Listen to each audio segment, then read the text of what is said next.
హైడ్రా అనేది ఒక దాన్ని ఏర్పాటు చేసేస్తారు హైదరాబాద్లో. మీరు అన్నట్టు కొంచెం దీర్ఘకాలిక ప్రణాళిక కోసం అది వెళ్తుంది. సో అలాంటి వ్యవస్థ ఖచ్చితంగా అవసరం. దాని పనితీరు ఎలా ఉంది? ప్రభుత్వం స్థలాలని కానీ లేకపోతే ఈ లేక్స్ని కానీ డ్రైన్స్ని కానీ ఆక్రమిస్తే మనం దాన్ని మౌనంగా కూర్చుంటే ఎట్లాగా? కాబట్టి దాన్ని దీర్ఘకాలికంగా ఆక్రమణ తొలగించడం కోసం, కాపాడడం కోసం ఏర్పాటు చేయడం అని దాన్ని పూర్తిగా మనం అభినందించాలి. సమాజం అంతా అభినందిస్తున్నాం. తెలిసినంత వరకు సమాజంలో అందరూ ఇది బాగుంది అనుకుంటున్నారు. దానిలో ఏ రకమైన సందేహం లేదు. కానీ నేను చెప్పేది అలాంటి 2 విషయాలు. ఇళ్ళకి కానీ పండగ కాదు. మనకు 2 రోజులు ఆర్భాటం చేయటం, హడావుడి చేయటం మనకు అలవాటు అయిపోయింది మన సమాజంలో. శాశ్వత ప్రాతిపదికన పద్ధతి ప్రకారం జరగాలి. 2 అది జరిగినా కూడా దానివల్ల మాత్రమే ఫలితాలు రావు. ఇది అవసరం, కానీ చాలదు. మనకు నిజమైన సమస్య ఏంటి హైదరాబాద్లో? మళ్ళీ సేమ్ ఈ డ్రైన్లన్నీ కూడా ఆక్రమించుకోవటం చేత, పూడికలు తీగిపోవటం చేత కాస్త వర్షం వస్తే లోతట్టు ప్రాంతాలు మునిగిపోతున్నాయి. మరి అక్కడ మన రాజకీయం, మన పరిపాలనే దీన్ని తప్పులు చేసినాయి. నేను కూకట్పల్లి శాసనసభ్యుడిగా ఉండగా చిన్న చిన్న ఆక్రమణలో బేదలు వచ్చి పాపం గజం ఆక్రమించుకున్నారంటే మన అందరినీ తొలగించలేం. ఎందుకంటే ఇది పెద్ద సమస్య, క్రమక్రమంగా చేయాలి. కానీ డ్రైన్నే పూర్తి చేస్తే ఎట్లా? కొన్ని చోట్ల డ్రైన్ మొత్తం మీద ప్లాట్ఫామ్ కట్టేసి 3 అంతస్తులు బిల్డింగ్ కట్టిన సందర్భాలు ఉన్నాయి. నేను వెంటనే మున్సిపల్ కమిషనర్తో మాట్లాడాను. ఆయన నా దగ్గర పనిచేశారు గతంలో. మంచి అధికారి, సమర్థుడు, నిజాయితీపరుడు. ఈ మున్సిపల్ అడ్మినిస్ట్రేషన్లో ఒక అమెరికాలో PhD పొందాడు ఆయన. అందుకని మాకు ఈ సర్కిల్లో వాళ్ళు చేయలేరు, ఈ రాజకీయ ఒత్తిడి తట్టుకోలేరు, మీరు సెంట్రల్ ఆఫీస్ నుంచే మీరు పంపించండి ఒక స్క్వాడ్ని, మొత్తం సర్వే చేసి అన్నీ కాకపోయినా కనీసం ఈ డ్రైన్లు పూర్తిగా అడ్డుకుంటున్నాడన్నా తొలగించి ఏర్పాటు చేద్దాం, నేను పూర్తిగా మద్దతు ఇస్తానని చెప్పాను. ఆయన పాపం ఆ ప్రయత్నం చేశాడు. ఒక శనివారం ఎప్పుడో వచ్చారు. 4 గంటల్లో కార్పొరేటర్లు అందరూ, అప్పటిదాకా ఉప్పు నిప్పుగా ఉన్న కార్పొరేటర్లు, వేరు వేరు పార్టీలో వర్గాలని చెప్పి తనుకునే కార్పొరేటర్లు, ఎమ్మెల్యేలు అందరూ కలిసిపోయి ముఖ్యమంత్రి దగ్గరికి వెళ్ళి ముందు ఈ ఆక్రమణ తొలగింపును ఆపేశారు. ట్రైన్ పూడికి పడుతుంది, జనం చచ్చిపోతున్నారు, మనకు లెక్కలేదు. వారం రోజుల్లో మున్సిపల్ కమిషనర్ బదిలీ చేయించారు. పరిపాలన ఇప్పటిదాకా జరిగింది అది ఈ దేశంలో. కాబట్టి శాశ్వతంగా మీరు ఈ డ్రైన్లు కనీసం ప్రవాహాన్ని గడ్డలేకుండా చేయండి. రెండోది ఈ లేక్స్, నేనే ఆనాడు అన్ని లేక్స్ కూడా సర్వే చేయించి అక్కడ దానికోసం ప్రత్యేకంగా వనరులు కేటాయింపజేసి ఫెన్సింగ్ కట్టించాను. కట్టిస్తే నాకు వ్యతిరేకించిన వాళ్ళంతా కూడా చాలా పెద్ద పెద్ద నాయకులు. సరే కార్యకర్తలు ఇది కూడా లేకపోతే దీన్ని ఖర్చు పెడుతున్నాం కదా, వాళ్ళు పనిచేస్తున్నారు కదా, మీరు మరి ఎట్లా ఉంటే ఎట్లాగా నా మీద వాడు ఏదో మృదువుగా వాళ్ళకి నచ్చే పర్సన్ నాకు చెప్పి అది చేశాను. నా నియోజకవర్గంలో చేశారు, నా జిల్లా నగరం మొత్తం చేయమని చెప్పంటే చేయలేకపోయినారు కొన్ని చోట్ల తప్ప. మనమే చేసాం, ఇది ఎవరో కాదు, ఇది పాకిస్తాన్ కూడా చేయలే, మనం చేసాం ఇది. సో మొత్తం కూకట్పల్లి ఏరియా మొత్తం అప్పుడు FTL పరిధిలో బఫర్ జోన్ కూడా ఫెన్సింగ్ వేసాం మొత్తం ఐడెంటిఫై చేసి.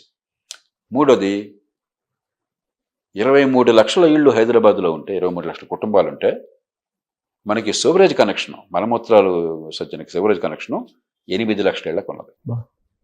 23 లక్షలు 8 లక్షలు అధికారికంగా ప్రభుత్వం లెక్కల ప్రకారం. మిగతా 15 లక్షల మంది కుటుంబాలు ఏమవుతున్నాయి? కొత్త కొత్త అపార్ట్మెంట్ కాంప్లెక్స్ కూడా పెద్ద పెద్ద వస్తున్నాయి, బ్రహ్మాండ కళ్ళు జిగేలు మెనిపించే వస్తున్నాయి, చూడడానికి అందంగా కనిపిస్తుంది. వాటికి ఏం సివరేజ్ కనెక్షన్ లేవు, ఎందుకంటే సివర్స్ లేవు పక్కన.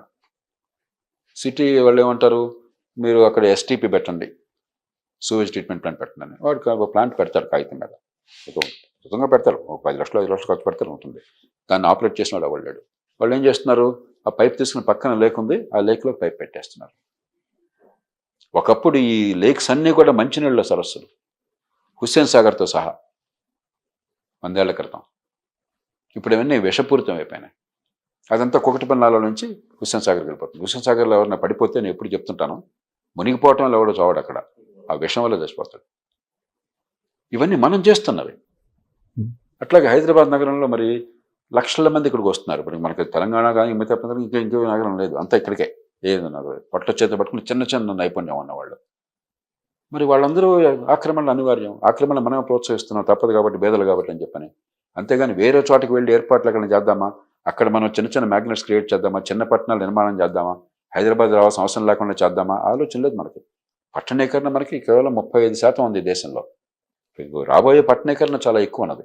వచ్చే 20-30 ఏళ్ళలో 50, 60, 70% వెళ్ళాలి మనం. అమెరికాలో 95% పట్టణీకరణ, యూరోప్లో 95-97% పట్టణీకరణ. ప్రపంచంలో పెద్ద దేశాలు అతి తక్కువ పట్టణీకరణ ఉన్నది మనది. ఉన్న సమస్య ఆలోచిస్తున్నాం, రాబోయే సమస్య ఇంకా చాలా పెద్దది. అది రాకుండా చిన్న పట్టణాలు ఏర్పాటు చేయండి ఎక్కడికక్కడ.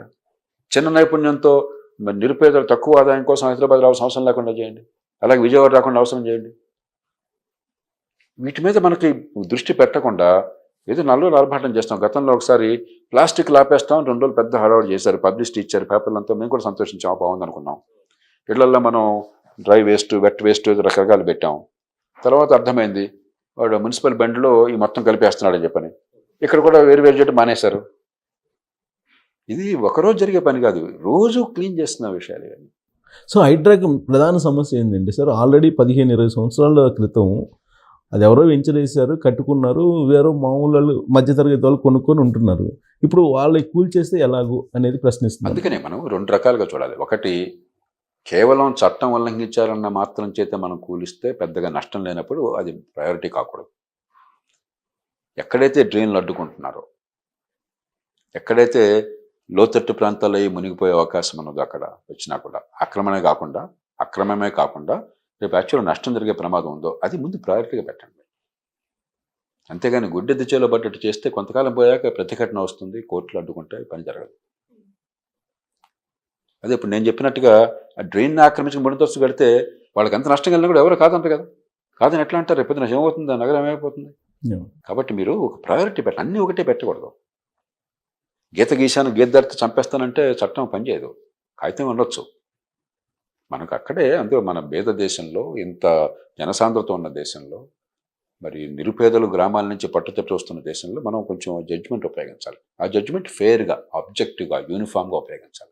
గత 2 వీక్స్ నుంచి చూస్తున్నారు కదా సార్, ఆల్రెడీ ఇప్పుడు అసరుద్దీన్ ఓవైసీ వాళ్ళదేమో ఆపేశారు నోటీసులు ఇచ్చేసి, తర్వాత అలా ఒక 4-5 ఆపేశారు, తర్వాత మల్లారెడ్డి వాళ్ళు ఆపేశారు నోటీసులు ఇచ్చి, కొంతమంది ఏం కూల్ చేస్తున్నారు. ఇక్కడ కావాలని చెప్పినందుకనే నిష్పాక్షికంగా, నిజాయితీగా, అందరినీ సమానంగా చూస్తూ నిజంగా అవసరమైన చోట్ల మాత్రమే మీరు చేస్తే ఇబ్బంది ఉండదు.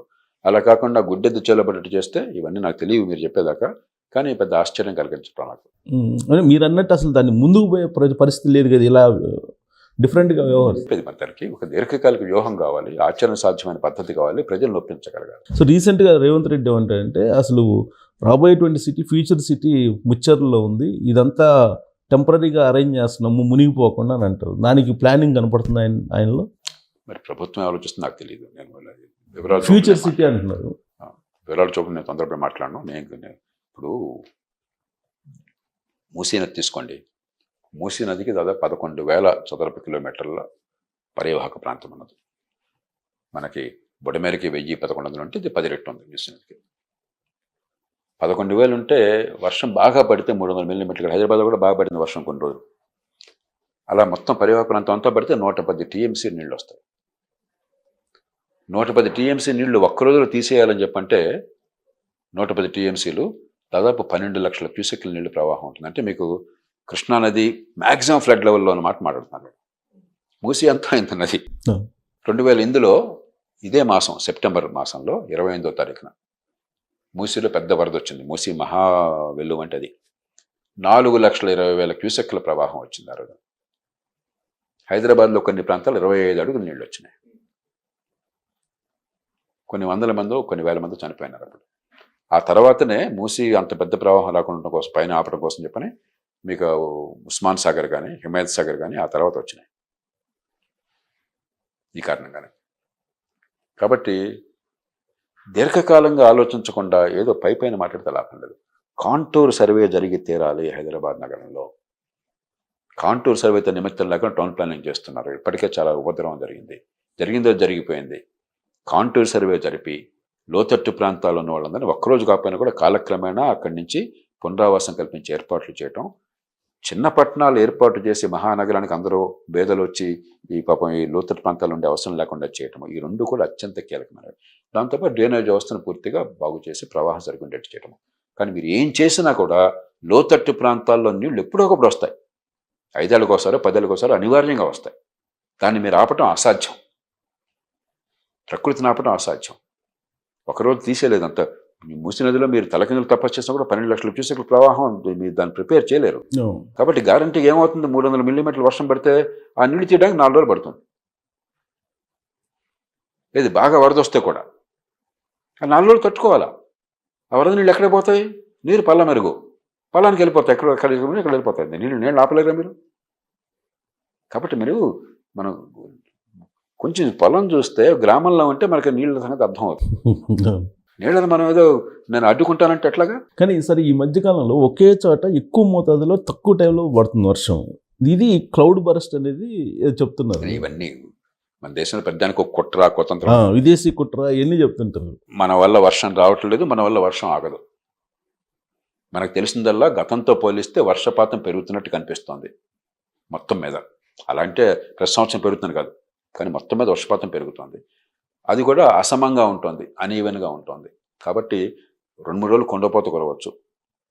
అక్టోబర్ 9వ తారీఖు అనుకుంటాను 2009 సంవత్సరం మనకు అక్కడ హంద్రికి వరద రావటం ఏంటి, కర్నూలు మునిగిపోవటం ఏంటి, హంద్రి ఎంత అది ఉందని కూడా ఎవరికి తెలియదు అసలు. తుంగభద్రకు ఉపనది అది. కర్నూలు నేను స్వయంగా చూసి వచ్చాను. ఆ నది పక్కన చాలా ప్రాంతాలు మునిగిపోయినాయి. కాబట్టి అది వచ్చినప్పుడు మీరు రాయలసీమలో అలాగే గత 5 ఏళ్లలో 2 సార్లు మీరు ఉన్నారు, రాయలసీమలో వర్షం లేదని మనకు బాధపడుతుంటాం. కాబట్టి మా పెద్ద కుంభవృష్టి వచ్చినప్పుడు వరదలు అనివార్యము. వరదలు అంటే నీళ్లు తీయడానికి సమయం పట్టిందని అర్థము. ఆ సమయాన్ని తగ్గించడం ఎట్లాగా? ఒకవేళ సమయం పట్టినా కూడా మన చేతుల్లో లేని పరిస్థితి సమయం పట్టినా కూడా నష్టం జరగకుండా ఉంటే ఎట్లాగా? ఇది ఆలోచించాలి. కానీ వరద రాకుండా ఎట్లాగా, వర్షం కురవకుండా ఎట్లాగా? ఇవన్నీ మన చేతిలో ఉండే. విదేశీ కుట్ర, క్లౌడ్ బరస్ట్ ఇవన్నీ ఊరికే ఏదో మనకి అదిగో పులింటి ఇదిగో తోకనటువంటి. సో దీర్ఘకాలంలో నదుల అనుసంధానం అనేది చెయ్యాలనేది సెంట్రల్ గవర్నమెంట్ పాలసీ కూడా. అది ఇక్కడ కూడా అంటారు. దానివల్ల ఇలాంటి వాటిని అరికట్టిన కొంతమేరకు ఇప్పుడు రిజర్వాయర్లు కడితే ఉదాహరణకి 2009లో మన శ్రీశైలంలో 16 లక్షల క్యూసెక్కుల నీళ్లు కిందకు వస్తుంటే శ్రీశైలం నుంచి కృష్ణలో నీళ్లు ఇముడ్చుకున్నది. రిజర్వాయర్ లేకపోయింది అనుకోండి, అంత నీళ్లు కిందకు వచ్చినాయి అనుకోండి, ఆ వరద తట్టుకునేది కాదు. అట్లా స్టెబిలైజ్ చేస్తాయి ఫ్లడ్ కొంతవరకు. కానీ రిజర్వాయర్ నిండినప్పుడు పెద్ద వర్షం వచ్చిందనుకోండి, మీరు అదేం ఉపయోగం లేదు. కాబట్టి ఇవన్నీ మన చేతనైనంత చేయాలి. కానీ ఏ ఒక్కటి శాశ్వత పరిష్కారం కాదు, అన్ని సందర్భాల్లో పరిష్కారం కాదు. అయినా కూడా సిద్ధపడాలి. వరదలు అనివార్యము. వీలున్నంత మేరకు వరద నివారణ కోసం చర్యలు ముందుగా తీసుకోవచ్చు. కానీ కొన్ని సందర్భాల్లో మన స్థాయి దాటిపోతుంది, దానికి తట్టుకునే ఏర్పాటు కావాలి. ఇది బేసిక్ లెసన్. సార్ ఈ వరదలకు సంబంధించి ఇది సార్ ఒక చిన్న ఇంకొక ఇష్యూ ఏంటంటే, దేశవ్యాప్తంగా కూడా కేంద్ర ప్రభుత్వం గోల్డ్ని క్యారెట్స్ తగ్గించి తక్కువ రేటుకి చేయాలని అంటుంది. అది ఏంటి, ఊరికే అది అలా అనుకుంటుందా, ప్లాన్ ఏమైనా ఉందా సార్ దానికి? నాకు తెలియదు దాని గురించి. మీరు చెప్పేది నేను వినలేదు, నేను పెద్ద పట్టించుకోలేదు, అధ్యయనం చేయకుండా నేను మాట్లాడను. కానీ నాకు తెలిసిన విషయం ఏంటంటే, ఇండియా బిగ్గెస్ట్ ఇంపోర్టర్ ప్రపంచంలో. బంగారం దిగుమతి ఇంత పేద దేశంలో, మన దేశంలో ఉన్నంత బంగారం ప్రపంచంలో ఏ దేశంలో లేదు, అమెరికాలో కూడా లేదు. ఆ దేశాల్లో బంగారం ఉంటే అత్యధికంగా ప్రభుత్వాల దగ్గర ఉంటుంది, మన దగ్గర బంగారం అంతా ప్రజల దగ్గర ఉంది. బహుశా ఇప్పుడు ప్రస్తుతం నేను అనుకుంటే 30,000 టన్నులు ఉండొచ్చు. 10,000 టన్నులు దాటి ఏ దేశంలో లేదు, పవిత్ర భారతదేశంలో తప్ప. అమెరికాలో ఒక 8,000 టన్నులు ఎంతో వాళ్ళ ఫోర్ట్ నాక్స్లో ఉంటుంది. ఏమవుతుంది బంగారం ఎంత ఉండేసరికి? బంగారం 30,000 టన్నులు లెక్కేసుకుంటే 1 కిలో బంగారం ఎవరికైనా అర్థమవుతుంది, 60 లక్షలు. ఇవాళ గ్రామ 6,000 ఉంది కదా, కాస్త అటు ఇటుగా నాకు కరెక్ట్ రేట్ తెలియదు. కిలో 60 లక్షలు ఉంటే టన్ను ఎంత అవుతుంది? 600 కోట్లు. 100 టన్నులు ఎంత? 60,000 కోట్లు. 1000 టన్నులు 6 లక్షల కోట్లు. 10,000 టన్నులు 6 కోట్ల కోట్లు.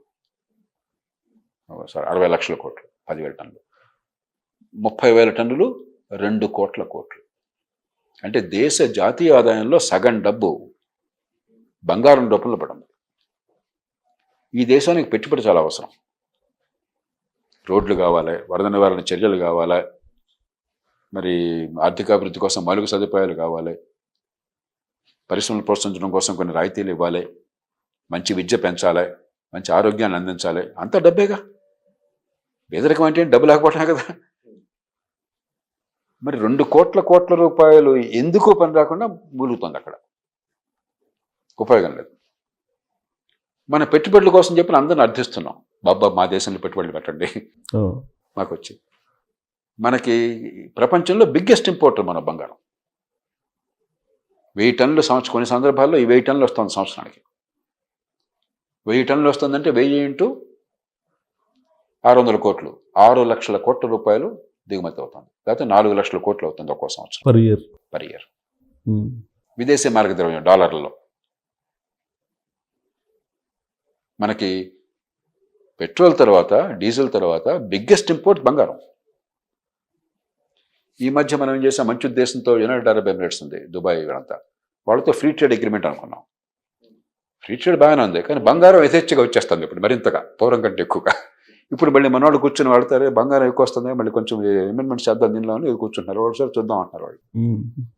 బహుశా ఆ నేపథ్యంలో ఏమన్నా బంగారం డిమాండ్ తగ్గించుకోవాల్సిన ఆలోచన చేస్తున్నారో నాకు